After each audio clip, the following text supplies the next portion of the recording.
Good evening, ladies and gentlemen. Thank you for joining us for tonight's edition of HR Mentorship Learning Series. Tonight, we'll be looking at the topic, Employee Stock Options Plan, the basics. And we'll be having our facilitator, our colleague, Barrister Emmanuel Abraye.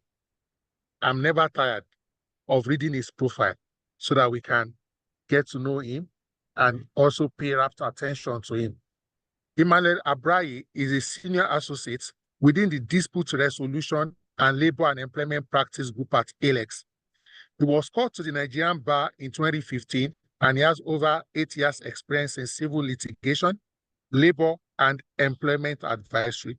Emmanuel frequently represents employers and employees in defining labor and employment litigations at the National Industrial Court of Nigeria, Nigerian Court of Appeal, and African Union Administrative Tribunal.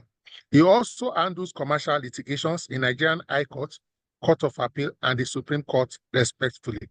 His labor and employment dispute experience encompasses cases on wrongful termination, severance pay exits, bullying, harassment, victimization, redundancy, labor union rights, labor union elections, occupational injuries, among others. He's also handled commercial disputes, instituting, prosecuting, and or defending claims on behalf of multinationals and international oil companies. Emmanuel has also advised on a broad range of labor and employment issues, including redundancies, negotiations, and so on and so forth. Emmanuel was a co-contributing editor to the Nigerian chapter of the Employment Law Review, a UK-based publication in 2022. He also contributed to a number of periodic updates on varied spectrum of labor and employment law, including diversity and inclusion in the workplace, workplace gender rights, and general employee rights for Square Patton Boggs online publication on labor and employment, and a number of other employment-related publications. All right, in addition to this, Emmanuel frequently speaks at events and radio shows, including the Chara Institute of Personnel Management of Nigerians, The Office, Lagos Talk 91.3 FM, and the weekly HR Mentorship Learning Series for HR professionals. Emmanuel is ranked as a national leader in labor and employment by Who is Who Legal Independent Research with Clients and Peers. He is a member of the Nigerian Bar Association and the International Bar Association. Speaking to us on the topic, Employee Options Plan, the basics, I present to you Emmanuel Abraye. Over to you, sir. Thank you very much, Mr. Adeosun. It's always a pleasure to be here. I also never get tired of joining the HR Mentorship Learning Series whenever I have the opportunity to speak. Today, I'll be speaking about employee stock option plans, the basics. I have outlined a number of things we'll look at today. In trying to design my slides for today, I was a bit confused about what I should tell you and what not to say, because the topic itself expects that we speak to the basics of the employee stock option plan. So I'll do my best to keep to that. I've already done my best to design the topic around just the basics. Of course, it's a very broad topic and it has a lot of implications. And the design of an employee stock option plan is a very elaborate event, or a very elaborate venture that you undertake. Well, let's go into it and then we'll see how far we can go today within the time available. Today, we'll define what employee stock option plan means. We'll look at other types of share plans. We'll look at some key points to note. We'll look at the why for introducing employee stock option plan. We'll look at how the plan works. We'll look at what you should note when you're trying to design employee stock option plans. And we'll look at what you should do in creating employee stock option plans, and then we'll go ahead to wrap up the discussion. In defining employee stock option plans, employee stock option plan, in this discussion, I'll probably just call it ESOP. So whenever I say ESOP, I'm really referring to employee stock option plan. But employee stock option plan, ESOP, is a share plan that offers employees the opportunity to acquire shares in their employers or in their employer company at a nominal value, at a value below the fair market value, which we always call the exercise price, or at no value at all at a specified date, which we would usually call the grant date. All of these can only be done while the employee is still in contract. And of course, a non-employee or someone who has exited the company, for instance, cannot, take up employee stock option plans, because it can only be given to someone who is really an employee. So it's a prerogative of the company. The company is the one who decides to give the employee an opportunity to partake in this plan. The employer would usually grant options. And to understand what we mean by options, we are really talking about the right to purchase the shares of the employer at a future date, right? So what the employee has at the commencement of the option scheme is not really the shares of the company. It's usually what's a right to hold those shares later on in the future. So the employer would usually grant the options to its employees over a specified period of time. The options have a lifespan. They have a shelf life. Nobody would give an option to an employee for an eternity, right? There would always be a stated period of time. So the employee would hold the options for, let's say, 5 years, for 10 years, however the employer chooses to, delineate the period for the employee stock option plan. The options would eventually entitle the employees to shares of the employer company, which they can purchase for themselves at the exercise price after what is called a qualifying liquidity event. And I'll explain what the qualifying liquidity event means as we go on. But what you need to understand is that employee stock option is really a share plan that gives an employee the right to own a part of the company or to become a shareholder in the company, right? So we go on. There are other types of share plans, and we would look at 3 of them because these are the 3 that are likely to be operational in Nigeria. So we would not necessarily go into the various types that we have. The second, since we've already talked about employee stock option plan, is the employee stock purchase plan. The employee stock purchase plan gives employees the right to purchase the employer's shares at a discounted price when a public offering occurs. Recall that we had said that an ESOP is the right to purchase the employer's shares at a predetermined liquidity event. But this particular employee stock purchase plan is particularly designed for publicly quoted companies. Or companies that are likely to become publicly quoted at some point in the future. So participating employees in ESPPs would usually contribute to the plan through deductions from their salaries. Now, remember that for employee stock option plans, we didn't say anything about salary deductions.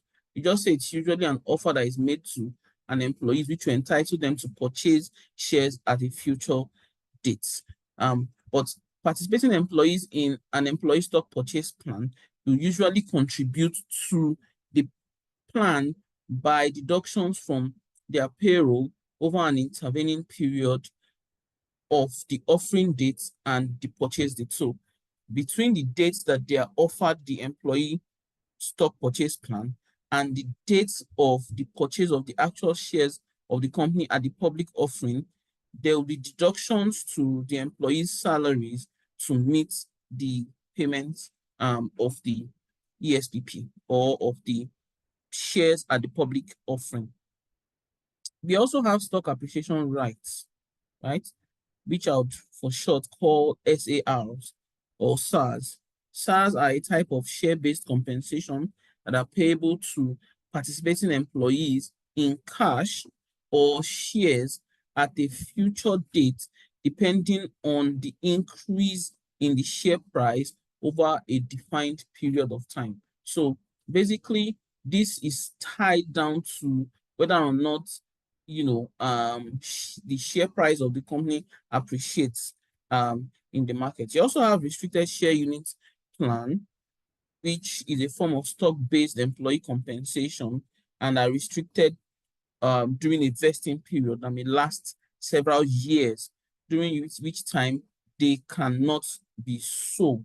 So basically the RSUs, which is the restricted share unit plan, right, are the type of plans that once vested, they cannot be sold or kept like other shares or company stock. And of course, we will not want to bother ourselves so much about that. Now, what are the key points that you should note about employee stock options?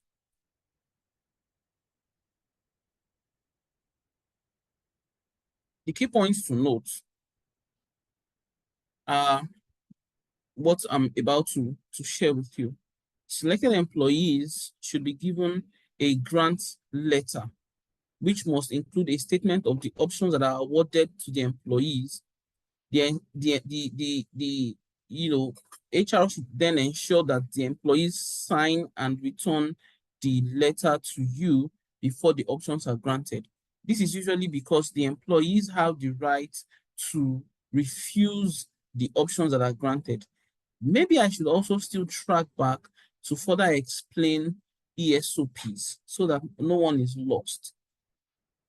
The share options or the employee stock option plan, as you know it, is not that employees have been granted shares. The options given to employees is a right to hold these shares at a later date. A right to hold the shares at a later date. So it is not that they now have shares simply because they have been awarded stock options. It's just that the stock options would enable them in the future to be able to,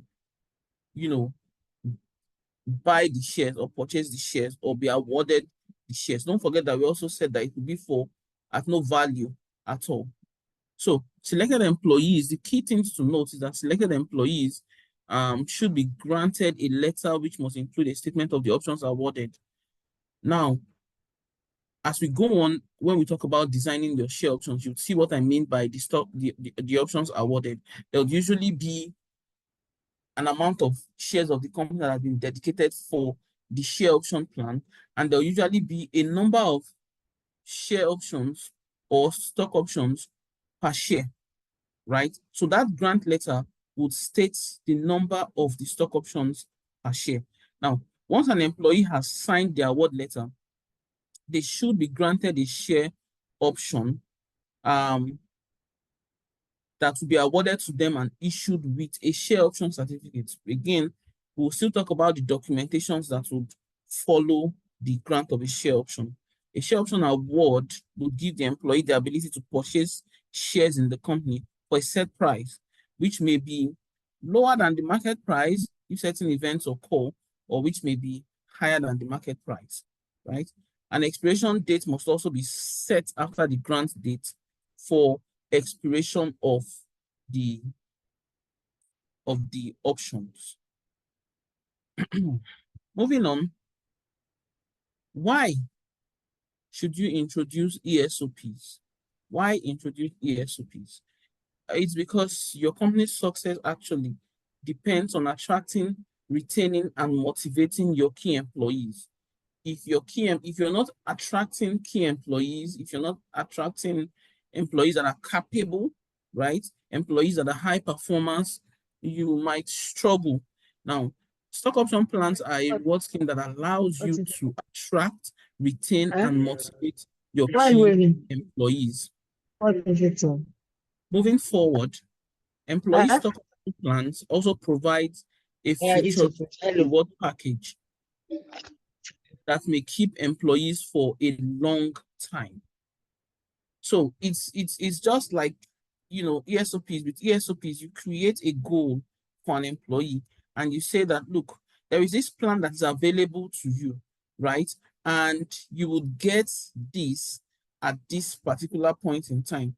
And, you know, it's really very, very motivating, because sometimes it gives the employees an opportunity to earn, in some instances, more than 10 times what their annual salaries might be, right? It also allows key employees to share in the growth of the company. It's an important part of the rewards and compensation scheme, in addition to the month-to-month salaries that the employees receive.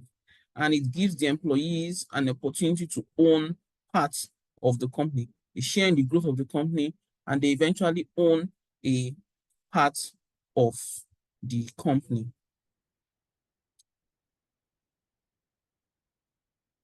Just a minute, please. I'm sort of struggling to see my screen.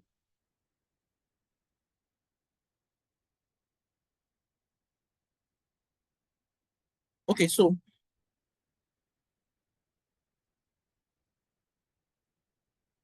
just a minute.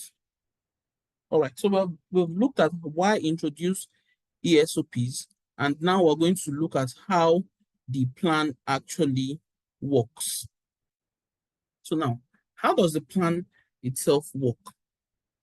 The plan is a share-based employee stock options plan that gives those who are participating in it the right to buy the shares in the company at a predefined price called the exercise price when specific events happen, and those events are called qualifying liquidity events. Now, let me explain this.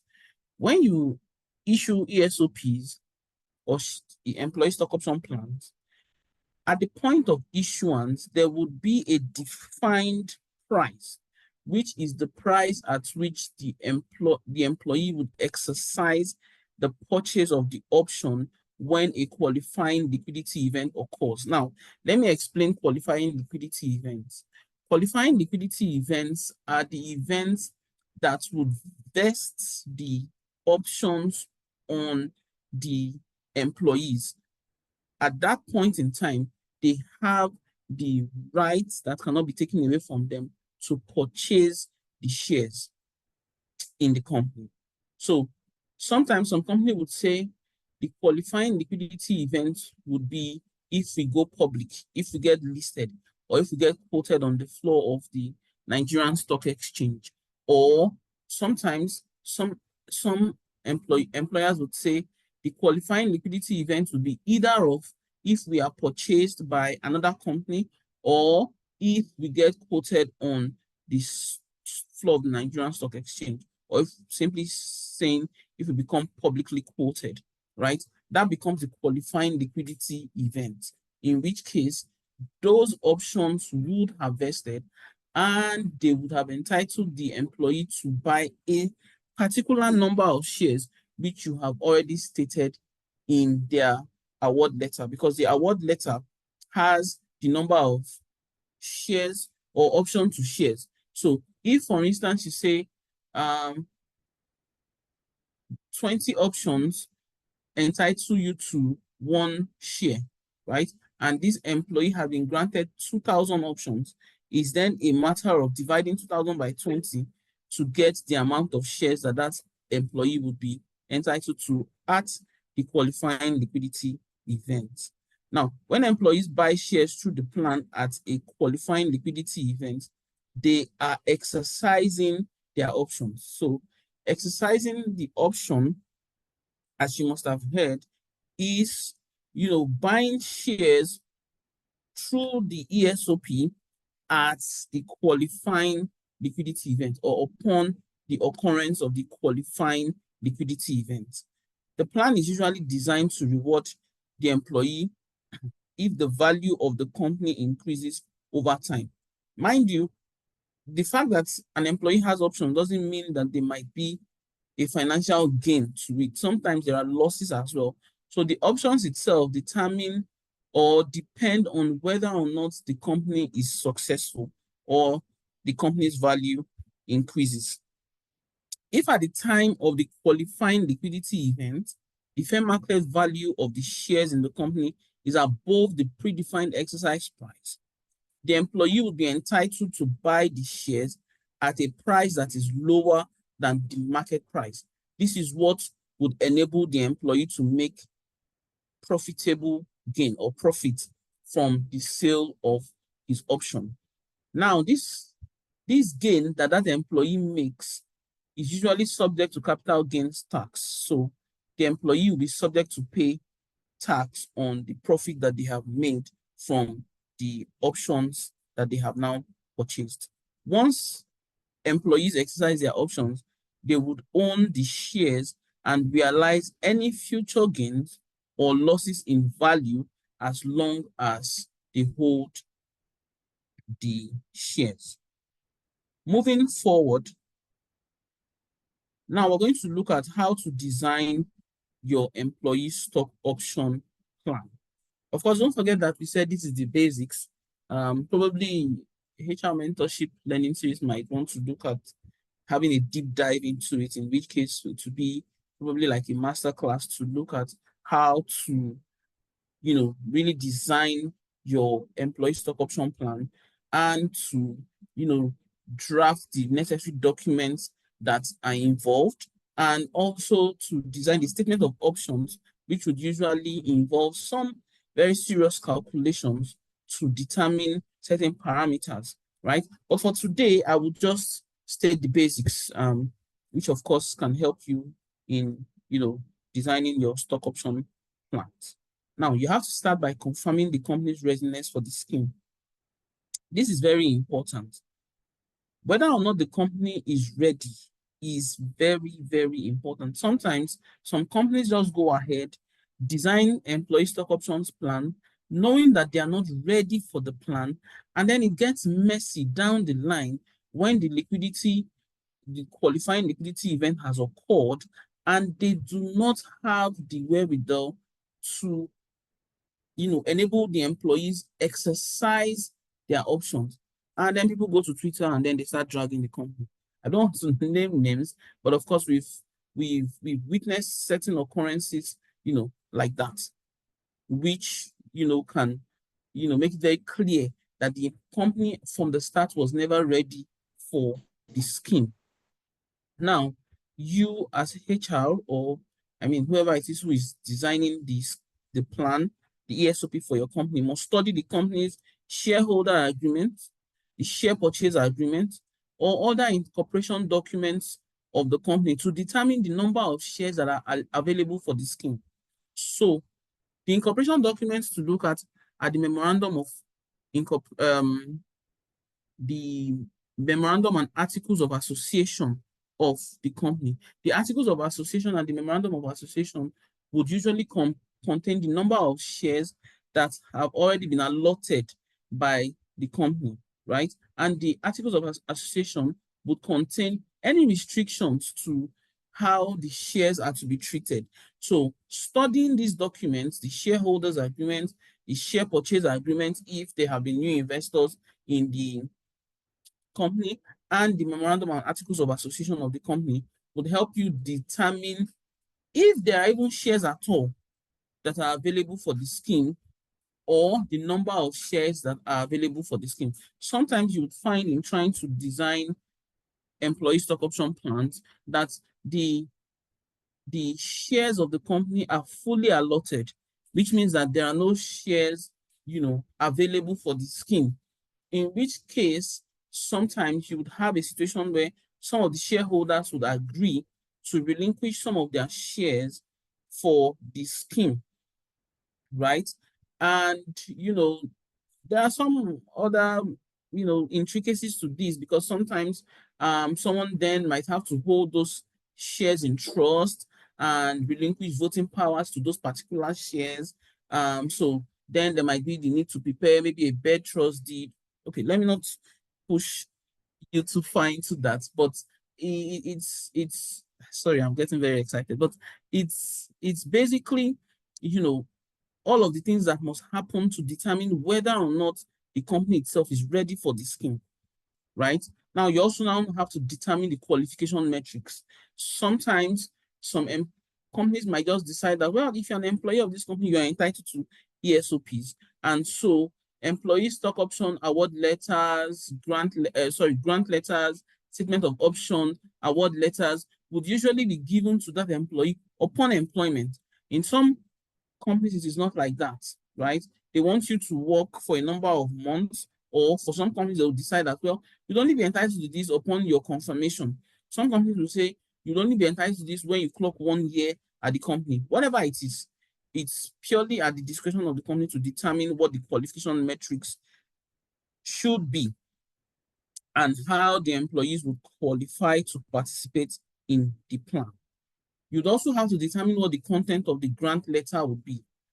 So the grant letter is the letter that basically informs the employee that they have qualified to participate in the company's employee stock option plan, and that they have been given a certain number of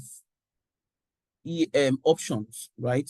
Which would also be stated in that grant letter. The award certificate, on the other hand, would inform the employee of what the stock or what the option to share ratio is, right? You recall that I earlier said that the fact that you are given 2,000 options does not mean you have 2,000 shares. No, there is always an option to share ratio. Maybe 200 options is 1 share, or 400 options will qualify you for 2 shares. Whatever the case may be, it is always up to the employer to decide what the option to share ratio is, and that will usually be communicated in either the grant letter, the award certificate, and the statement of options. The statement of option is a very technical document that contains, the metrics for grant of the option. Let me put it that way, because that is the document that has, I would have shown you what a statement of option looks like, but then we'll probably spend over an hour explaining how the statement of option actually works, right? And how you can, navigate the necessary calculations to, make that work. So you have to determine what the content of the grant letter will be. When you determine how many employees will participate in the ESOP, you then have to determine, how you're going to award the options to them, which employee gets what. Is it going to be on a cadre to cadre basis? Is it going to be on a flat basis? However it is you want to do it, it's the call of the company. You also have to, of course, I've already said this, to determine the number of options over shares. So that's the option to share ratio. Then you have to determine the exercise price. The exercise price has to be stated from day one. This is how much you would buy. It is what determines whether or not the employee is making a loss or the employee is making a profit, right? So the exercise price cannot be vague. The exercise price has to be stated from the get-go. You also have to determine the vesting date as well as the liquidity event. So now this might be in your option rule. So let me quickly state what the documentations for employee stock options are, right? You have the grant letter, you have the letter of award, you have the statement of options, and you have the option rules. 4 documents. You might also decide to have an explanatory note which would define all the terms that have been used in your option rules, or your rule book. Define all the terms that have been used in the statement of options, terms that have been used in the award and grant letter, whatever it is, right? These are the documentations that you normally need. Of course, I told you that the employee stock option plan has an expiry date. It doesn't last forever. You can state a date, maybe you can say 5 years, depending on when that liquidity event might happen. Mind you, this liquidity event may not happen, and your option rules have to state what would happen if the liquidity event never occurs. It is possible that all throughout the lifetime of the ESOP, the liquidity or the qualifying liquidity event never occurs, in which case the employees cannot really be said to be entitled to anything, but you as the employer can decide that, well, if this liquidity event never happens, the employees might be entitled to some form of cash compensation, right, for their participation in the ESOP. Don't forget that the purpose of the ESOP is really to motivate your employees to retain your best hands, right? And you don't want to create a big dream, or for want of a better word, a useless dream ahead of them, which is not certain to occur. So they know that, okay, if the qualifying liquidity event actually occurs in the future, I am entitled to get XYZ amount of money. But the company has assured me that even if the qualifying liquidity event does not occur, I am still going to be entitled to get this other lesser amount, right? But at least I'm not left with nothing. So you determine the vesting date and the liquidity event. You determine the lapse date of the award. You would give employees an option to accept or decline the award. Don't forget, the ESOP is not something to force down the throat of an employee. Some employees might decide that they don't share your dream. They're not interested in owning a part of the company. Don't forget that at the beginning of Facebook, yeah, I think it was Facebook, there was a cleaner in that company who was also given stock options, right? It might be Facebook or some other, but I know it's one of the social media platforms, right? And this cleaner, several years later, was when she exercised, I think she got about probably between $1.2 million or $4 million thereabout. Someone who was, a cleaner at, Facebook or Twitter, one of the two of them, right? So this is how it really works, right? So some employees will decide that they don't want it. They just want to earn their pay and go home. They don't want to involve in anything, that has to do with owning a part of the company. So you have to give the employees an option to either accept or decline the award. Now, you also state the means of purchase of shares upon exercise of the option. How are they going to purchase it? Can they issue a check? Can they make a transfer? That must also be clearly stated in your rules. You also have to state upfront if there are restrictions on sale of shares by employees. This particular point was a very messy issue. A certain company, some 2-3 years ago, where they had forced their employees to sell their options in trying to exercise their options to a particular company, and most of those employees were forced to sell at a loss, right? And the news was all over Twitter and all of that. It wasn't such a nice thing to see at the time. So you have to state upfront, right, in your rule book, what the restrictions on sale of the shares of the employees are. So when these options have now been exercised and the employees now own shares in the company, they don't have to keep the shares, except it is the restricted stock unit, in which case they might be forced to hold the shares for a number of years or to sell to a defined person, which you'd also have to define in your rule book. So if your rule book says upon exercise and you don't desire to keep the shares, you must sell to XYZ person, then it was clear from the get-go, not something that would then become a sort of afterthought, at the end of the day.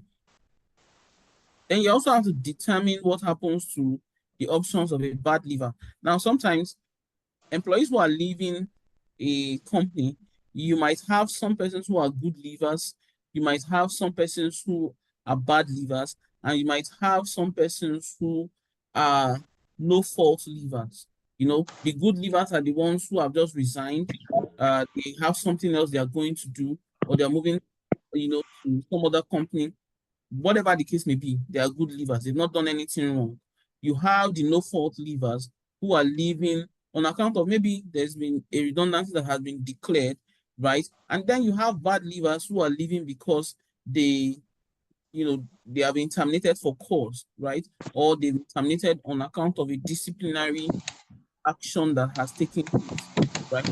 So all of these kinds of leavers, your rule book has to state what would happen to them upon their exits from the company. Now, we want to look at how to create your stock option rules. Again, this is just the basics actually. And this is the penultimate thing we'll say before we wrap up our discussion today. Your stock option rules is a very complex document and must be drafted with care, right?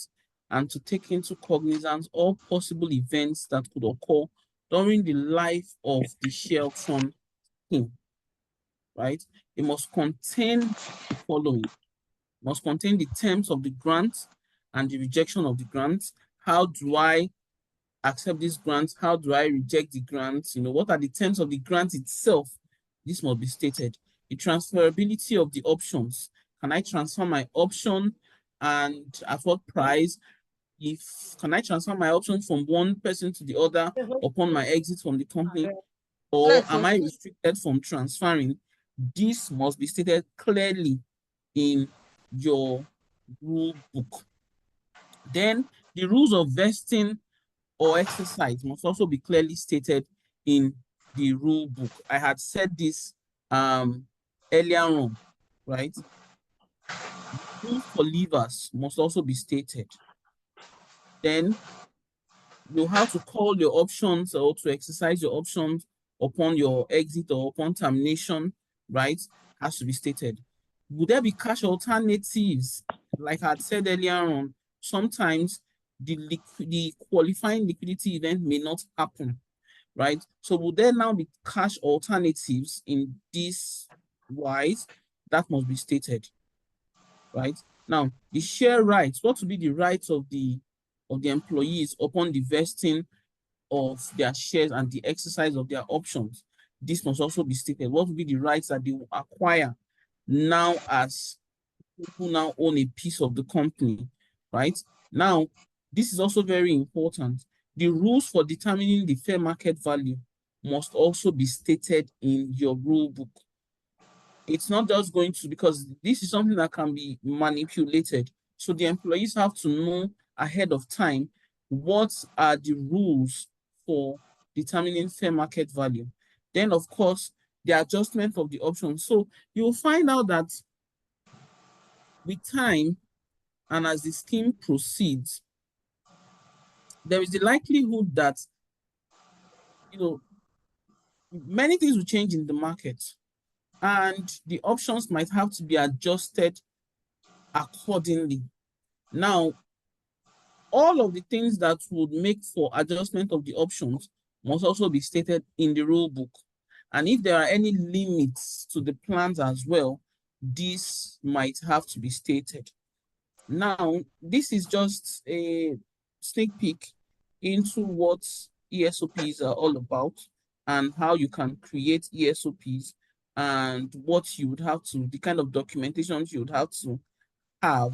But the nitty-gritty of, what ESOPs are all about would have to be reserved for a more detailed discussion. So in conclusion, ESOPs ought to be prepared only by qualified people. You have to be trained actually to be able to design a viable employee stock option plan. It doesn't necessarily mean that you must have some finance background or all of that. You just need the training, right, to do it.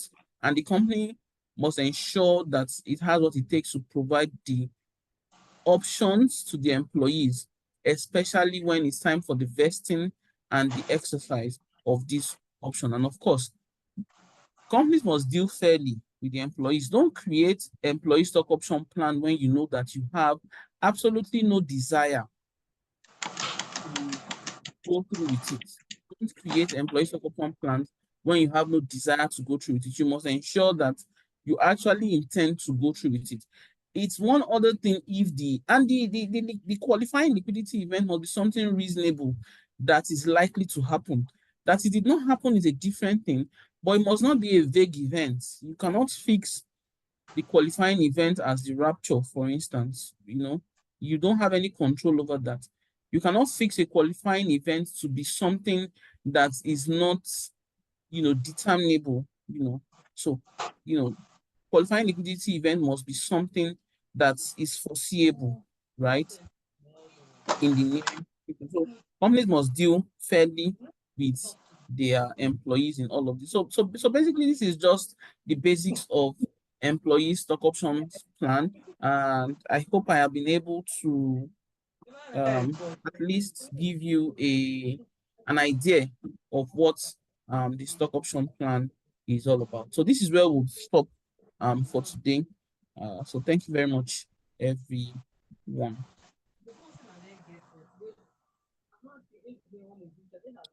I wouldn't know if Mr. Adeosun is on the call. Okay, I don't know if there are questions. If there are questions, let's please go ahead to ask questions.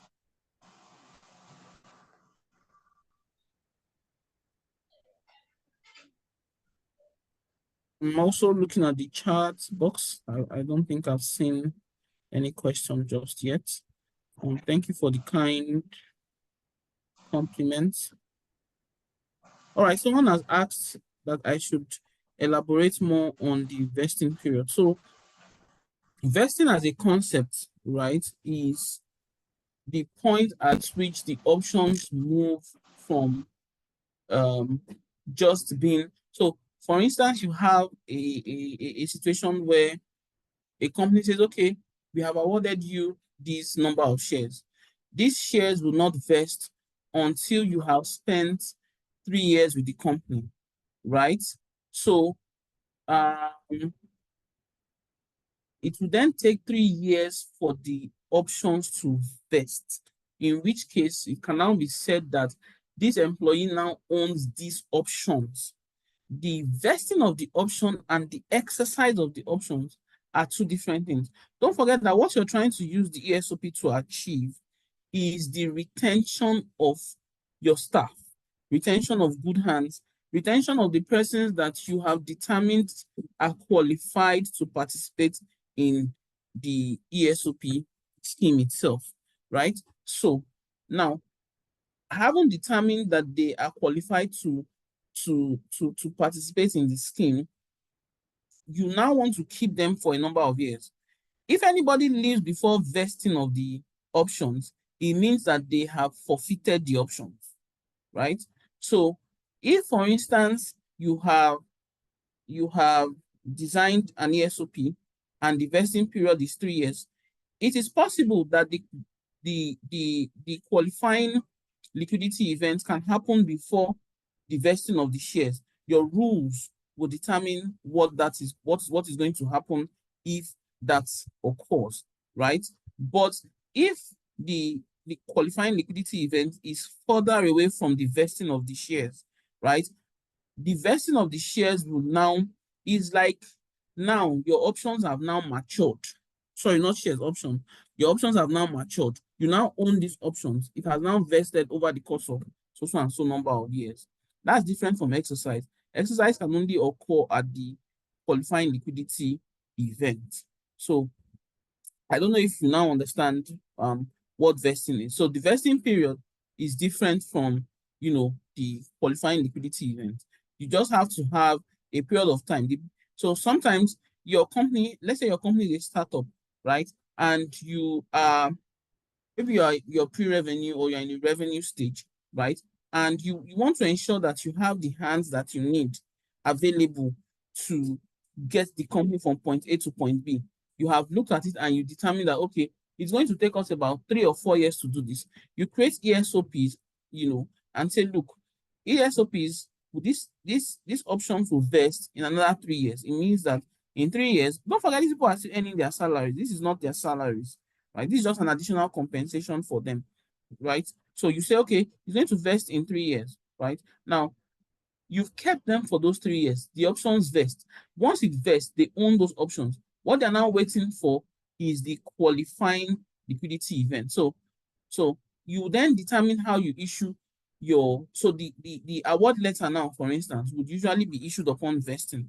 The grant letter is just the letter informing them that they have been granted XYZ amount of shares.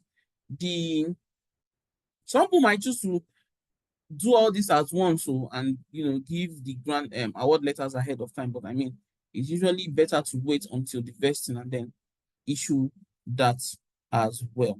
I just hope that answers the question for the person. So the vesting period might just be any period that you have determined to state in your rule book. Someone has asked, is this ESOP streamlined to a particular industry? No. So it's not streamlined to any industry. Any company in any industry can actually have ESOPs, right? Any company at all can actually have ESOPs. It's just a reward scheme. Yes, most times you'd find that it is the startups that use it, some technology companies that use it, but it's not tied to any particular company. Any company at all in any industry can use ESOPs. Someone has said, you mentioned 4 documents that should be made available: grant letter, award, statement of stock. Please, what is the, okay, so yeah, there are 4 documents. Sometimes it can be 5. You have the grant letter, you have the award letter. I've earlier explained that this award letter, you can give it upon vesting.